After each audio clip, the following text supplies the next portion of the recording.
Hey everyone, welcome to our One Thing monthly webinar series. Every month, we usually bring on a best-selling author to introduce you to their book and how it's aligned with the one thing to help you on your path of mastery. And the whole reason we do these is because we want to bring value to you. We want to help you continue to narrow your focus on the things that matter most and form habits of doing the things that matter most. This month, we are making an adjustment to that just because if our one thing is to bring value to you, every month we look up and say, okay, well, what's the one thing we can do that would make the biggest impact for the things that are going on in your world? And we realized this month we needed to have a different conversation with you. So here's what I am going to say. Usually we're interviewing somebody and you get to be along for the conversation. Today, this is going to be interactive. This is about you. You and us having a conversation and really asking some bigger questions, searching for those answers so that you can look up by the end of this hour and ask, okay, how do I actually want to invest my time moving forward? A few things that you're going to need. Number one, pen or pencil. So if you've got one, go ahead and just wiggle it in front of the camera, even though I can't see you right now. I'm just imagining that I can. Perfect. You need that, as well as you're going to need some paper, because I'm going to ask you the questions. I'm going to give you a chance to actually journal the answers. And for those of you, if you are listening to this later, take the time to, if you need to pause the episode to search for those answers, do it. I think you're going to get a lot more out of this if you really play all out. So let's fly up to 10,000 feet. Why are we even doing this? We're in the business of time. When you think about it, it is our most valuable resource. Yet so many of us have gone through our days spending our time instead of investing it. Now, I'm curious for those of you who are here live, when you would make an investment, you have an expectation of something. What do you have an expectation of when you make an investment? Go ahead and put your answers in the questions box. A return, right? Yet how many of us hold ourselves to the same standard we hold our money to when it comes to our time? Tell me if this resonates with you. You open your computer up and you check email and you start hammering out as many of them as you can. And then you look up and realize, oh my gosh, I got to go to this meeting or I got to go to this conference call. And so you show up to the meeting or the conference call. And while you're sitting there, you're actually questioning if this is the best use of your time. The meeting ends, you look at your calendar, realize you got a few minutes before your next commitment. And so you're back in your inbox trying to handle a few things. And then all of a sudden somebody calls you or swings by and says, hey, do you got a minute? If that's happened to you, go ahead and put me in the questions box. Yeah. And I'm also curious, how many of you have ever had one of the days where even though you were really busy, you looked up at the end of the day and thought to yourself, I was busy, but did I actually get anything done? If so, give me a number one in the questions box. Yeah. And folks, by the way, if you've experienced that, frankly, it's not your fault. You're off the hook. If we go back to our early days in school, we were taught to have the answers. And then when we got into the corporate world or into our businesses, we just were told that if we can just get as much done as possible, we would be successful, that we needed to be a team player, that the customer comes first. We were told all of these things, but we were never actually taught how to invest our time. It's interesting. Along this journey, we struggle with saying no. We struggle with saying no to email. We definitely struggle with saying no to attending a meeting. We struggle to say not now to a customer or a client. And part of the reason that we struggle is because we are not clear on what we should be saying yes to. Steve Jobs was an amazing example of this. When he came back as CEO of Apple from 1997 to 1999, he took the company from 350 active projects down to guess how many? Put your answer in the questions box. Guess how many projects he narrowed the company's focus to? 10. 10.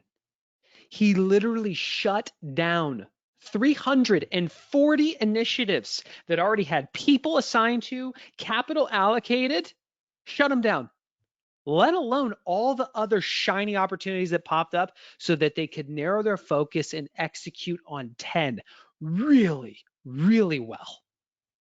And Apple went on to become one of the most valuable companies in the world. The reason we struggle to say no is because we're not clear on what we should be saying yes to. And the reason we spend our time is because we're not clear how to invest it. That's the purpose of today, folks. We are here to talk about how can we better invest our time by having a relationship with our goals so we can achieve extraordinary results. Now, some of you who attend these are the diehards, and how many of you have heard us talk about having a relationship with your goals? If yes, give me a 1. If no, give me a 2. Let's just see it. Cool. I want you to think about a relationship you've ever been in, a romantic relationship. Early on in that relationship, something happened that went well because whether you consciously realized it or not, you set a goal. You imagined a future with that person. And instantly, the moment you set that goal, you changed your behavior. You started thinking about that person. You started communicating more regularly. You started going on dates. And as things went well, as you started to realize that you were on track, you raised the bar. You thought even bigger and set a bigger goal. And that changed your activities. You might have moved in together, might have gotten married, might have had kids. And along that relationship, any of you ever felt like you weren't on track anymore? Like you might have been getting off track, falling behind? Yeah. Um, did you change your activities? When you started to realize that you weren't going in the direction you wanted to go, did you start asking different questions and searching for those answers and changing your behavior? Absolutely. Here's why we share this. And this is worth writing down. So, pen and paper. Um, the world does not need a new way to set goals. They need a way to have a relationship with them. The world does not need a new way to set goals. They need a way to have a relationship with them. Folks, you don't need a new PowerPoint deck to print out your goals and to put them on your wall and to sit down and visualize your goals and imagine that they're just going to flow to you in abundance. No. What we need is a way to do what we've already proven we can do with the most important people in our life. Go on dates with them. Every week to sit down, to look at that vision, that future that we desire, and to ask, great, what do I have to do this week to be on track? When am I going to do it? Let me block that time. And when somebody asks if I can meet during that time or go have drinks with them, the answer is no. I've got a date with my goals. We do not need a new way to set goals. We need a way to have a relationship with them. So why is this relevant right now? Why are we having this conversation right now? It's because how many of you feel like the goals that you set for this year got crushed? Put me in the questions box. How many of you feel like the goals that you had set may no longer be possible? How many of you feel like you've just kind of been in a holding pattern? You've been thinking like, I'm going to wait and see. You're just kind of surviving. You're treading.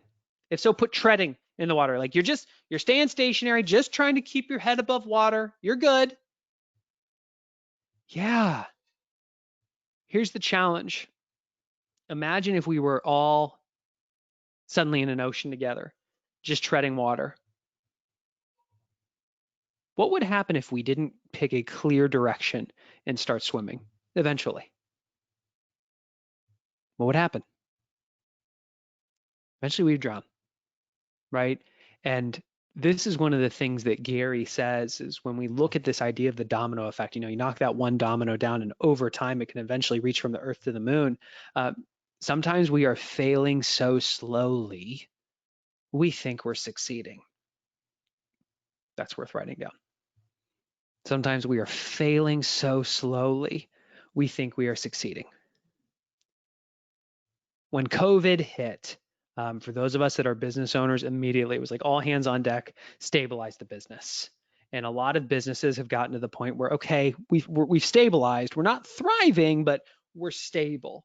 for those of us who are employees inside of organizations, we're going, okay, I'm not 100% clear, but I've got my job. I'm working from home. I'm not sure what I should be doing with my kids, but at least like, okay, I'm day to day, but I'm stabilized.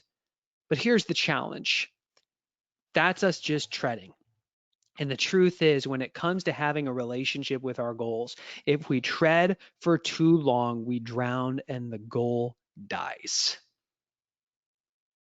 And I remember hearing Gary say with all this, it's an interesting balance right now between surviving right now while also doing the activities that allow us to thrive over the long run. And he said something, and this is absolutely worth writing down. Do not make long-term choices based on short-term situations. Do not make long-term choices based on short-term situations.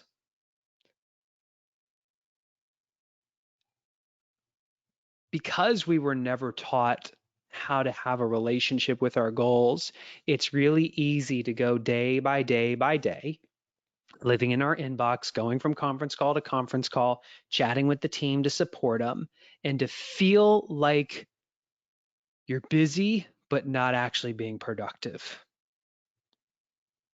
And it's failing so slowly we think we're succeeding. The unique thing about this call is that we are exactly halfway through the year, literally. Literally, today, we are finishing the first half of the year. The question is, how are we going to play the second half? I interviewed Keith Cunningham, and he shared a story about a sports team that going into halftime, they looked at the scoreboard and they were just getting crushed. And the coach didn't go into the locker room and yell at the team, didn't start talking to them about what are you going to do to make up the score. They didn't give up. He just asked the question, how are you going to play the second half? So we mentioned that this is going to be highly interactive, and this is going to be the first exercise. I'd love everybody to take their pen and their paper, and we're just going to take a minute or so. And I want you just to start writing down, how do you want to play the second half? Imagine you did it the best that could be done. What did that look like? Just stream of consciousness, just start journaling. How do you want to play the second half? And for those of you that are listening to this later, you're welcome to pause this and search for those answers. I highly encourage you to play all out. I'm going to be doing it right along with you. So ready, set, go.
All right, welcome back. I'd love for you to share, when you look at that list, if you could only pick one thing that you'd type into the questions box, what would it be? And please share it. And here's why. It's really tough to read the label when you're inside the box. And every single one of us is in our own box called our life. It's our perspective right now. And the beauty of this community is that we have the opportunity to share our ideas with each other so that we can actually learn and accelerate moving forward. Juan said, that was good. Thanks, man.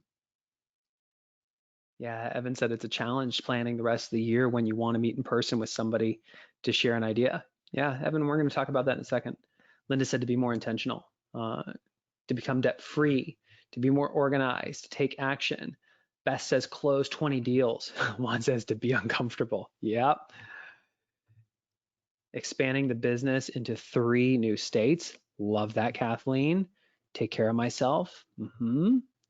Sign 1 new coaching client per month. Yep. To become more purposeful. I want to buy a house and get it ready for my future. Yep. Play with energetic focus and so much clarity that all else falls away. Ooh, I'm reading that again. Play with energetic focus and so much clarity that all else falls away. I wrote down something a little bit similar to that, Darcy, and I said, letting go of old priorities that no longer serve a purpose. Keith also shared in our interview that what stops people from reinventing ourselves is an attachment to the way things used to be. The world has fundamentally changed. And I don't know about you, but how many of you feel like we were kind of in this, all right, we're bunkering down, we're in shelter in place, and we're things are going to go back to normal in 2 weeks. Things will be back to normal in a month. Things will be back to normal by the end of the quarter. And how many of you have now settled in and realized we're not going back to normal? It's never going back that way, which means we have to now ask the question, where's the puck going? There's a story of the elusive spider monkey. This thing was so hard to catch. And there was a person that set out a plan to actually catch this spider monkey because nobody had ever been able to do it before. And what they did is in the middle of the jungle, they found a tree that had fallen and the trunk of the tree had been hollowed out over time. And what he did was he drilled a hole in the side of the trunk and in it placed a little nut, knowing that that's what the spider monkey would want to eat. And then he went and hid and waited. And the spider monkey came along, was crawling on top of the trunk of the tree and smelled it and reached his hand down into the hole and grabbed the nut. And then he realized he had a problem. The hole had been drilled at such a diameter that because the monkey was holding the nut with his fist, he couldn't actually get it out. But he was hungry. He desperately wanted to eat. He was starving, trying to fight for his future. And then he saw the hunter coming. What does he do? If he lets go, he doesn't get to feed his body. When will his next meal come? But even though he'll escape the hunter, he's starving. But if he holds on, fine, he's got his food, but then he gets captured. What stops us from reinventing ourselves is an attachment to the way things used to be. Every single one of us, if we are being honest, there is a part of our life where we are looking at the way things used to be and we're still holding on to it. Even though we know it's probably time to just let it go, we just can't seem to figure out how. But it's genuinely stopping us from having a relationship with our goals. Because our long-term goals, they're still our goals. And we should not be making short-term or long-term decisions based on short-term situations. So I'd love to go to the second exercise that we are going to have here today, which is,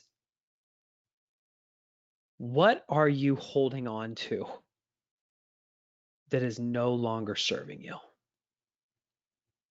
So I'd like each of us to take, again, pen and piece of paper and just start journaling the answers. What am I holding on to that is no longer serving me? And for those of you that are listening or watching this later, pause, search for the answers, and join us. What am I holding on to that is no longer serving me? Let's go.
All right, folks, go ahead and take a look at your list and pick one that's worth sharing with this community. Please go ahead and put your answer in the chat box or the questions box.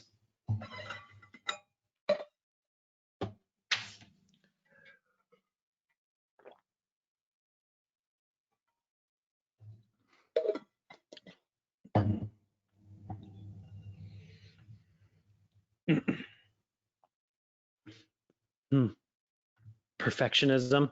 I know that resonates with some people. Some friends. Ooh, Mark, you're putting a coin in the machine right now. I could go on about that one. If you're the average of the 5 people you spend the most time with, can you acknowledge that maybe some people no longer earn the right to have a spot in one of your 5? And maybe you have an opportunity to redefine what that relationship is. Need for approval from others? Tanya, not even sure where to start. Yeah, it's a big question, right? Yeah, Tanya, I promise if you were to, after this, really challenge yourself to sit down for 5 minutes and to search for the answers past that wall of, I don't know, you're going to come up with some answers. Fear of now what? Yeah, I love that. My comfort, sleeping in. My butler must be nice. I'm not laughing at you. I just was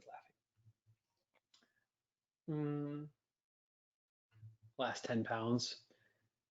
Hindsight that does not represent a realistic future. Ooh, good. Fear of making another wrong decision. Fear of wasting my time with no gains.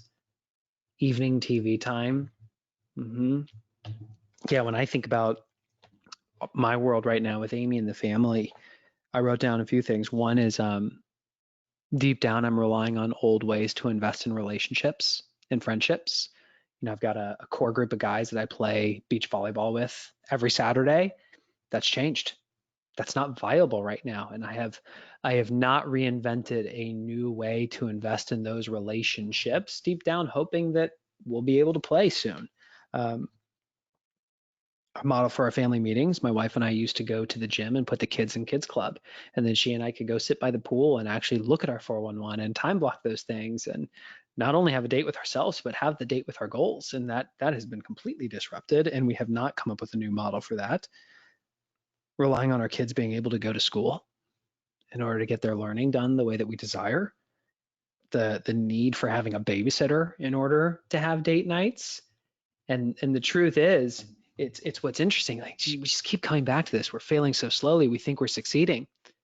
Any of these things, the pain is actually not high enough to compel us to take action. How many of you feel that way? Like deep down, you feel like, you know what? I know it's a problem, but the pain is actually not high enough to the point that we're going, I got to do it.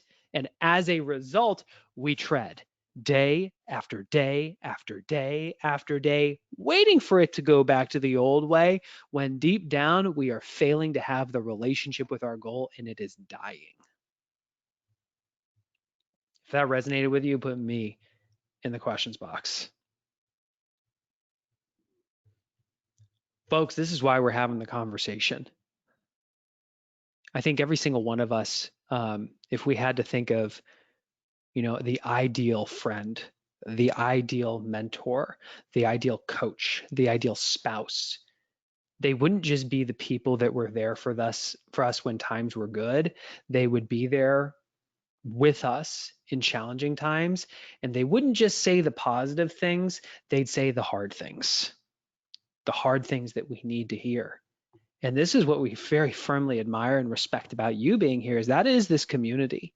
I mean, where else can we go where we can have this conversation, where we can say, folks, we are failing. It's just so slowly it feels like we're succeeding. Where else can we go where it's saying it's time to wake up? It is halftime. And it's time to ask the question, what are those long-term goals that I've set for myself? What are those things in my life that I refuse to give up on? And if that's the case, it's time that I start changing my activities. Because what's the purpose of a goal, folks? Gary would tell you, it's to be appropriate in the moment. It's not about achieving the result. It's about who you become along the way. Setting the goal and putting it on a sheet of paper is not what makes you achieve it.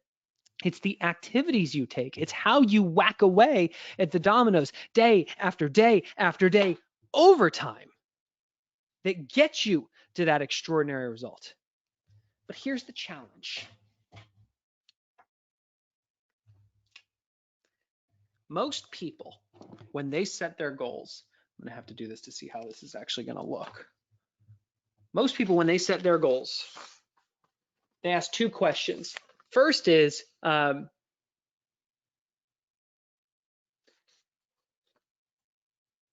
this is effort. This is comfort.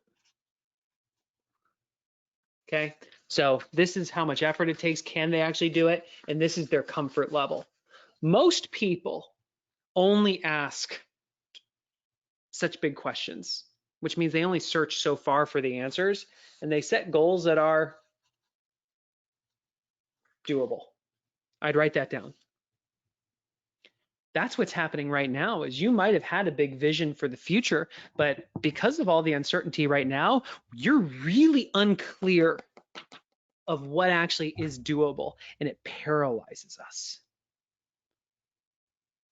But in ordinary times, most of us on this call, we don't just set goals that are doable. A lot of us set stretch goals. You know, we go to the edge of our comfort zone. We go to the edge of our skill set or our effort, and we set stretch goals.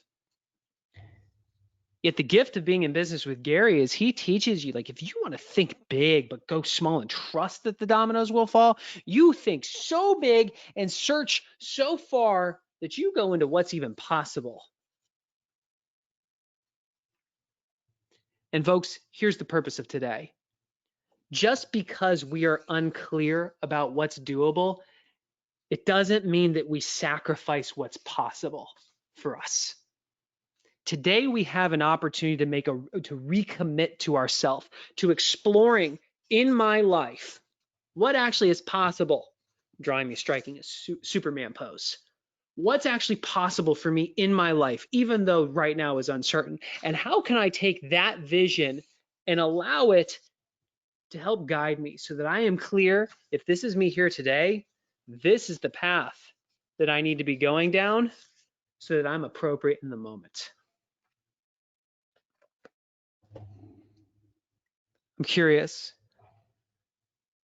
what's a goal that you have had for yourself in your life that still matters to you, that you're unwilling to give up on, but maybe you've struggled to take action on?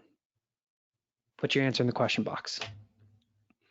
What's a goal that matters to you in your life that you haven't given up on, yet you're struggling to take action on?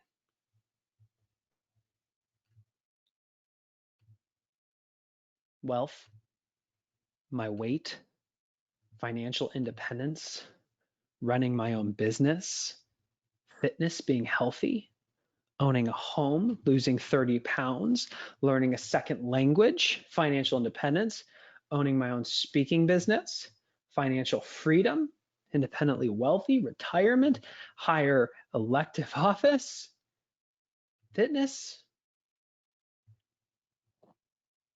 Folks, it's halftime. How are we going to play the second half? How can we become the type of people that even with all the uncertainty that is going on, we can still make the commitment to those goals and say, I'm going to be the type of person that's going to have a relationship with them?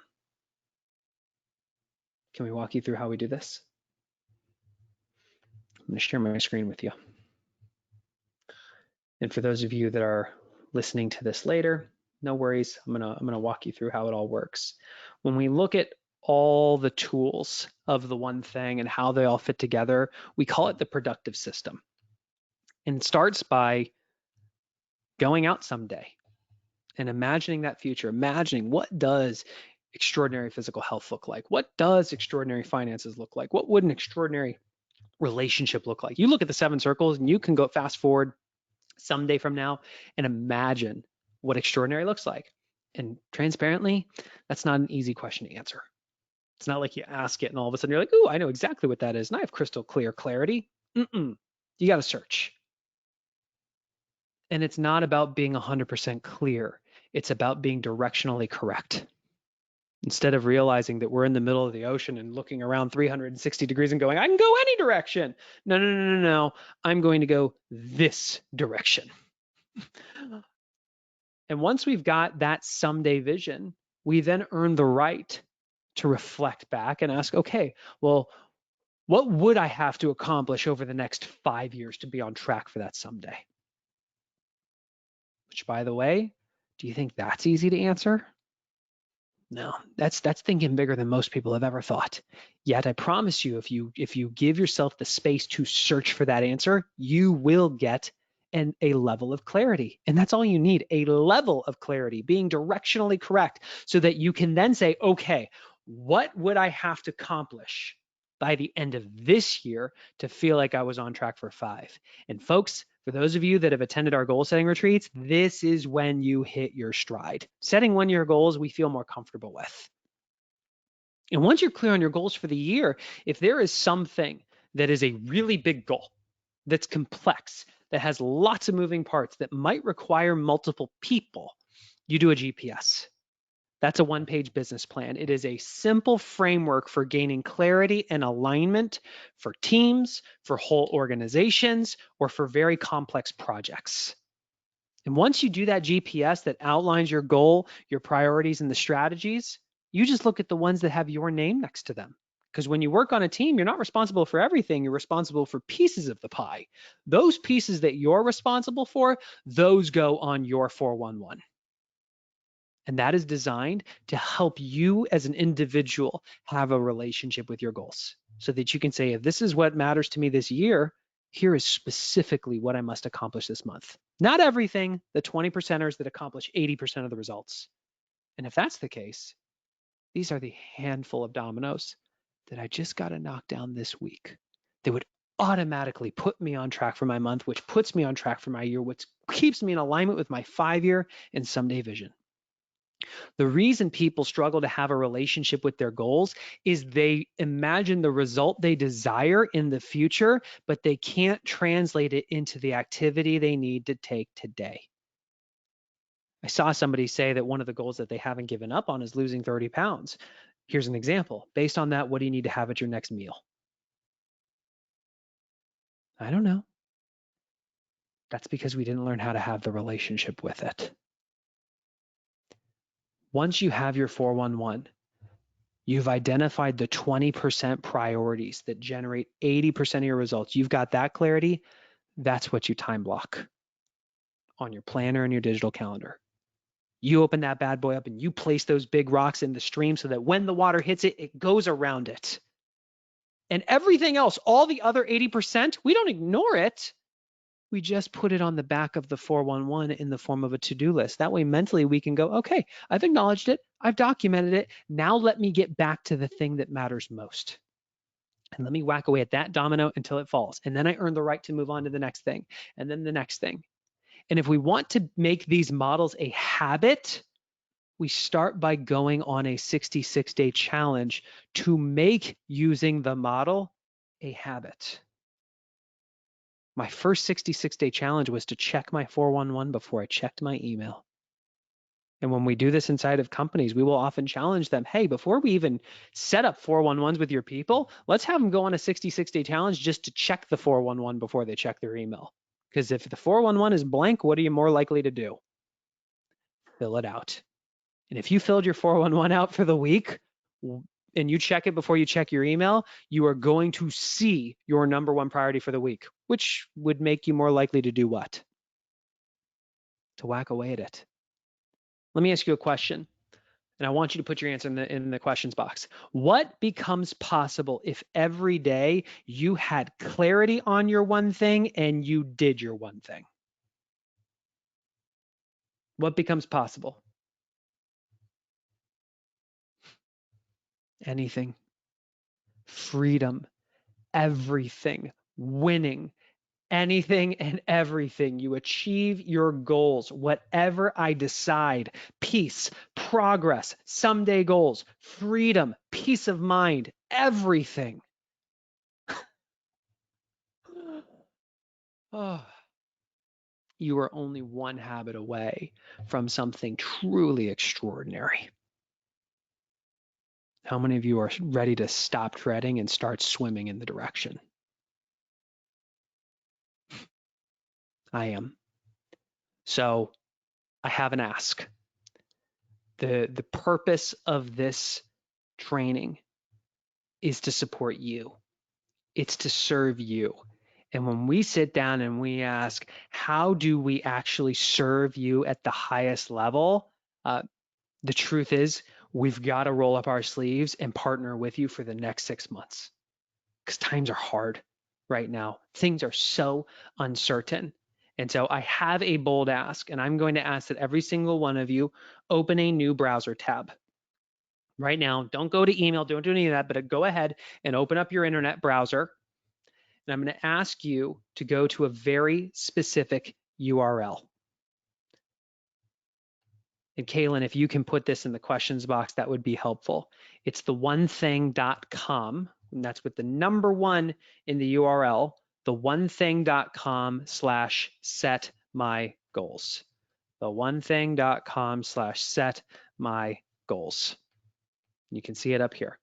And when you've got it up, go ahead and put got it in the questions box.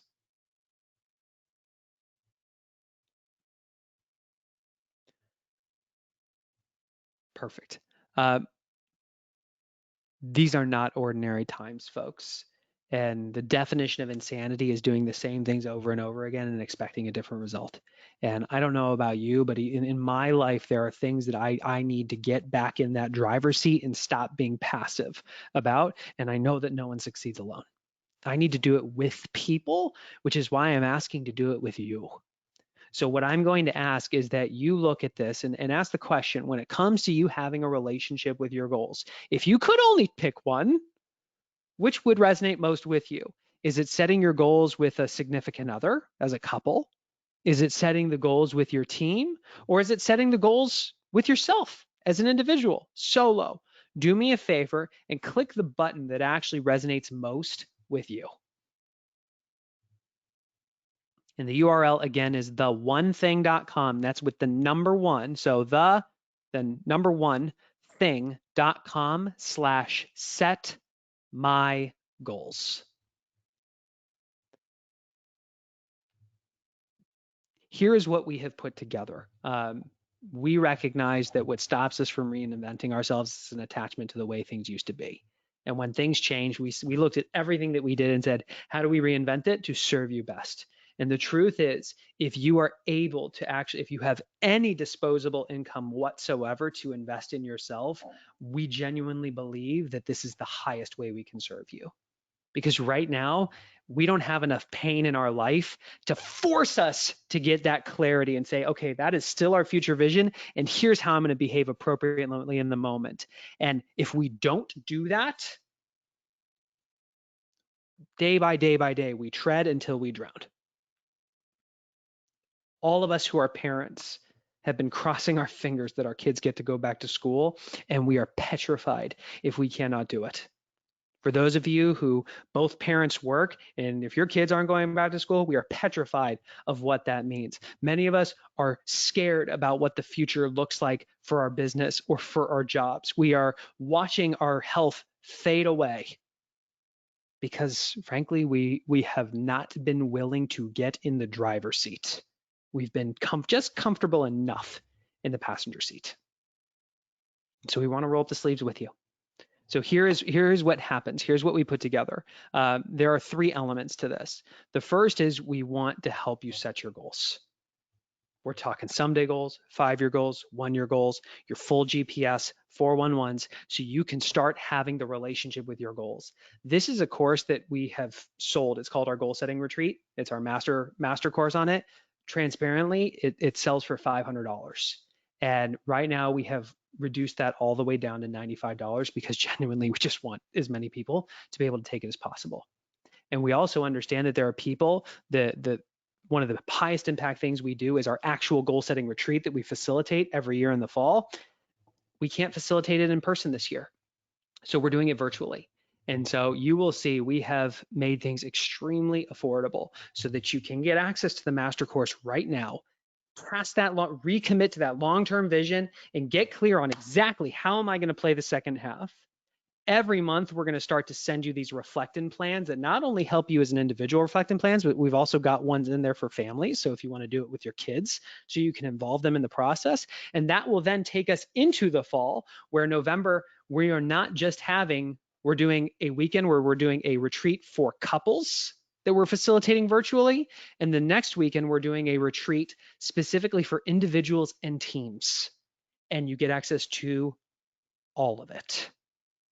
You can attend as much or as little of it as you would like. And for those of you that are currently annual members inside of Living Your One Thing, you get all that for free. It's already a part of this package. I take the time to share this with you because we genuinely believe this is the highest way that we can serve you.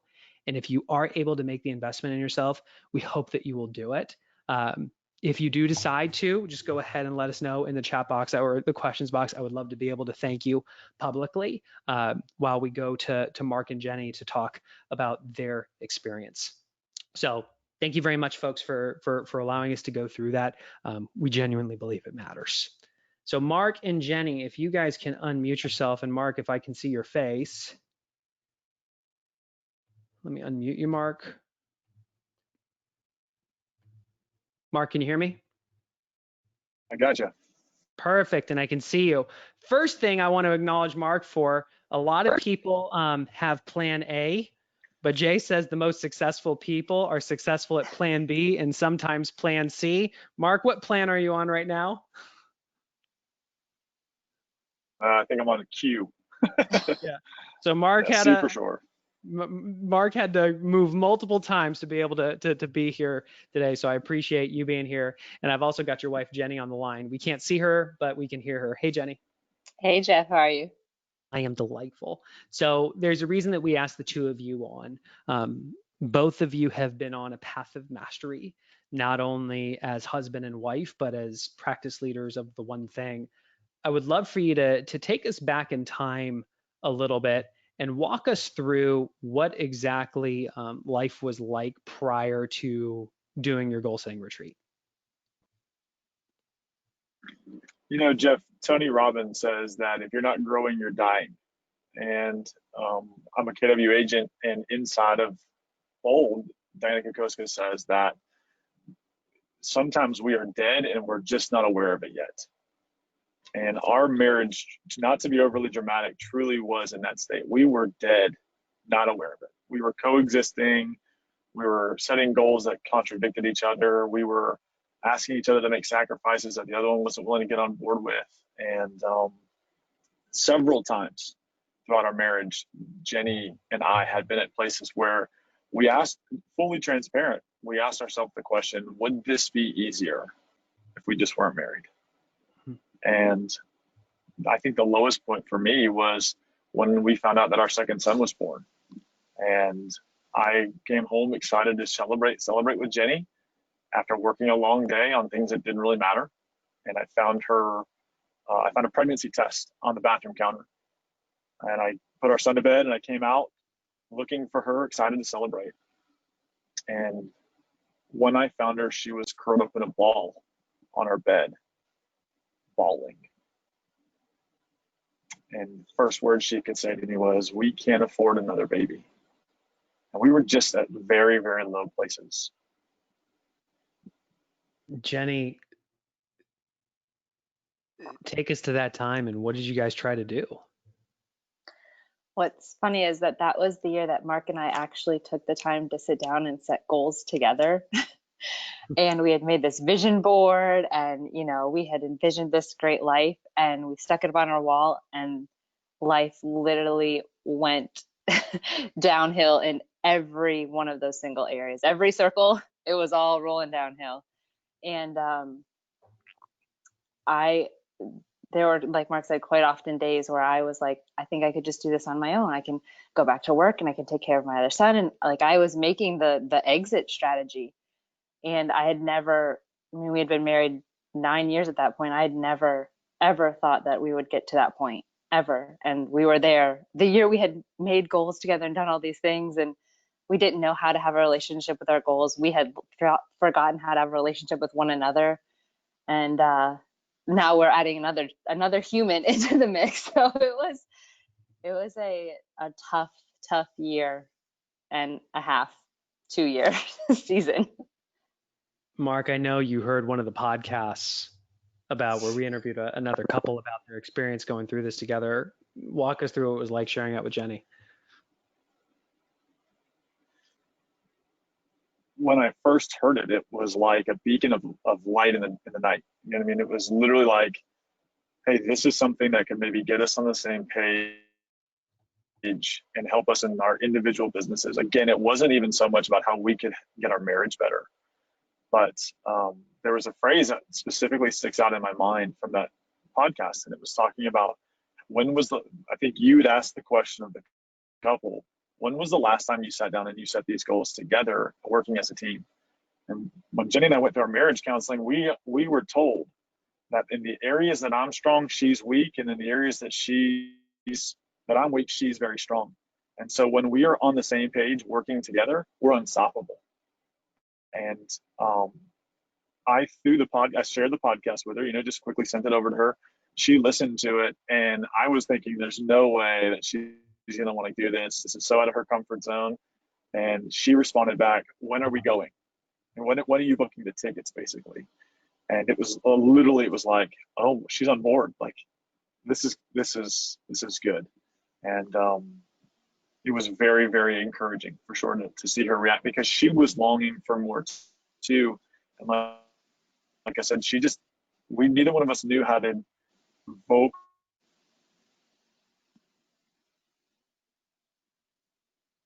Sorry, Mark, you cut off. You said neither one of you knew how to what?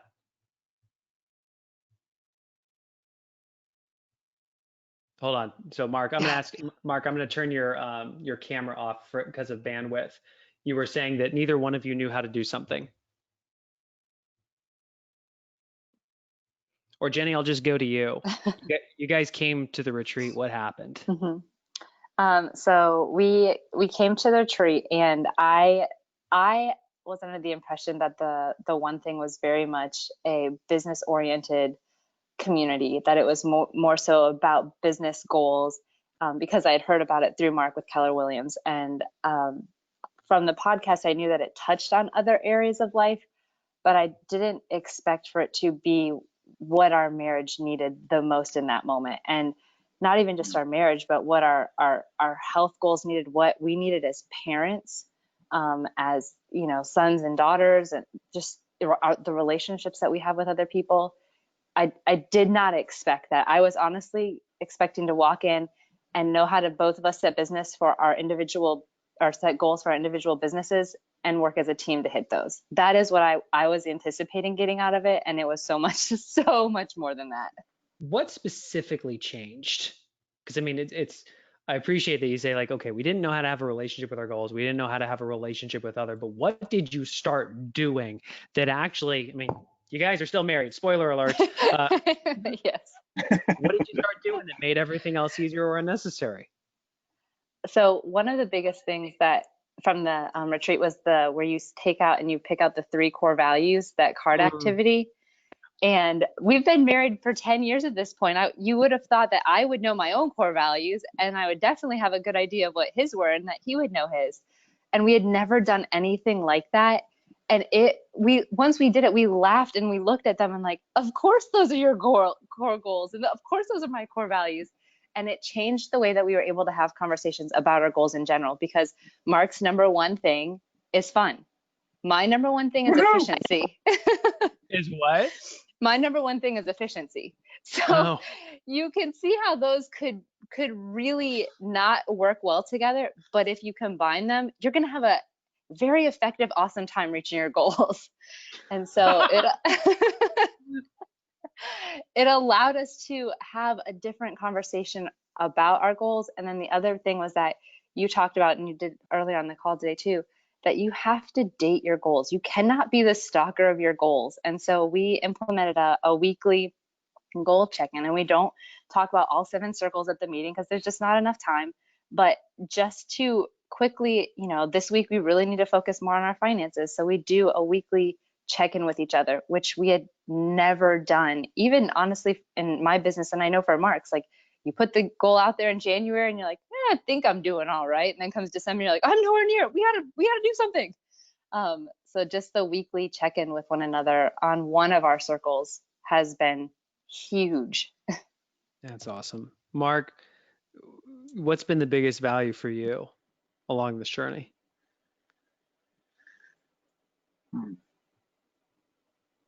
I would say for me, it's having a common language that we speak that allows us to not sacrifice what our big goals are. So for a long time, Jenny really struggled to dream big. And that was all I knew how to do. I could not tell you step 1 or step 2, and that's where she shined. And several times there was points in our marriage where she was getting frustrated by step 1 to step 2, and she would lose the vision of the big goal. Mm. And so when we have to pivot, or when we have our weekly check-ins, I can still bring up the fact that we want these massive goals, and she doesn't feel overwhelmed or discouraged. And when we need to pivot, like we've recently done, we are both in agreement with, yes, this is what we're after. And this is that lead domino. And we're just going to go after that for now. And that's sufficient. And we're united. I love that. And for everybody who's listening to this, I mean, for those of you who have a significant other, you get it. For those of you that don't, I mean, you understand this applies to your team, a relationship with a business partner or a boss, and always applies to just the relationship that we have with our own goals. And I think every single one of us has been driving down a path, getting to where we want to go. And we entered a construction zone, and there's been a detour. And it took us way off track. We're like, are we even going in that direction anymore? And it's just time to reroute. And so that's when we ask the question, what's the one thing we can do to bring the most value to you? It is to really increase the urgency around the need to recommit to that long-term vision and to let go of the way things used to be, to put a new plan in place that we can actually have a relationship with for the next 6 months. And because this is such an unprecedented time, to be able to really recognize that, hey, no one succeeds alone. And if I can do this with other people, my odds of success just go up dramatically. And that's why we're here today. So Mark, Jenny, I really appreciate you guys coming on and sharing your story, because any of us who have ever been in a relationship and had strain and struggle, I mean, it can get pretty dark. Mm-hmm. And I appreciate you being willing to share that and also to show what it looks like on the other time. Absolutely. Yeah. If I can add one more thing, I would say your point about sometimes in our lives we don't have enough pain to make a pivot. That's exactly where we were.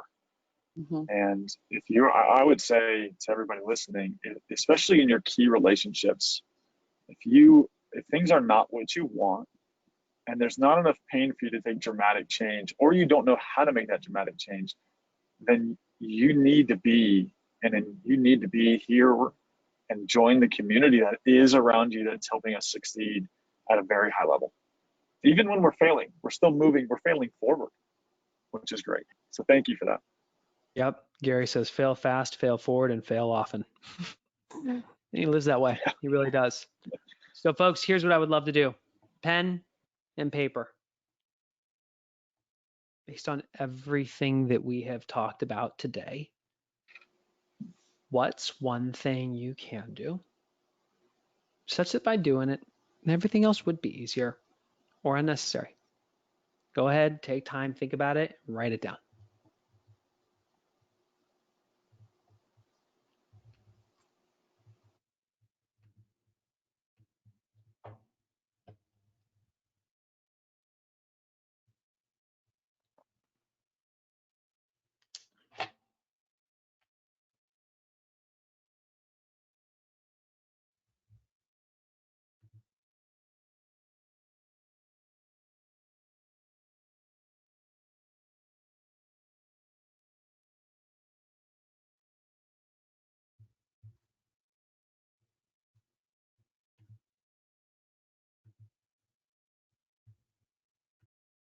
And to repeat the question, it's based on everything we've talked about.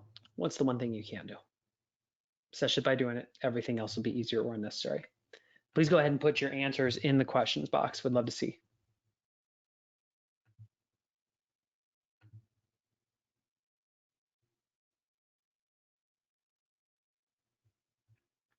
Todd shared following through with what I've already started.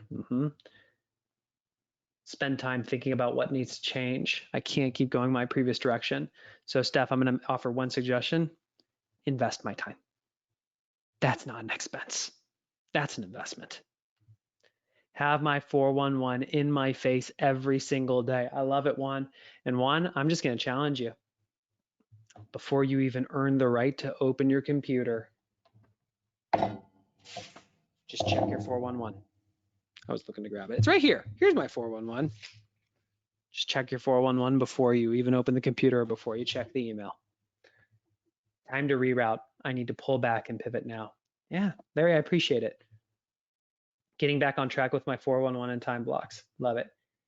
Calendar time each week to do the one thing goal setting course. I love that, James. And that's really what it can look like. Just can you have some time each week to do the course? It doesn't take much time. You're going to get through it pretty fast.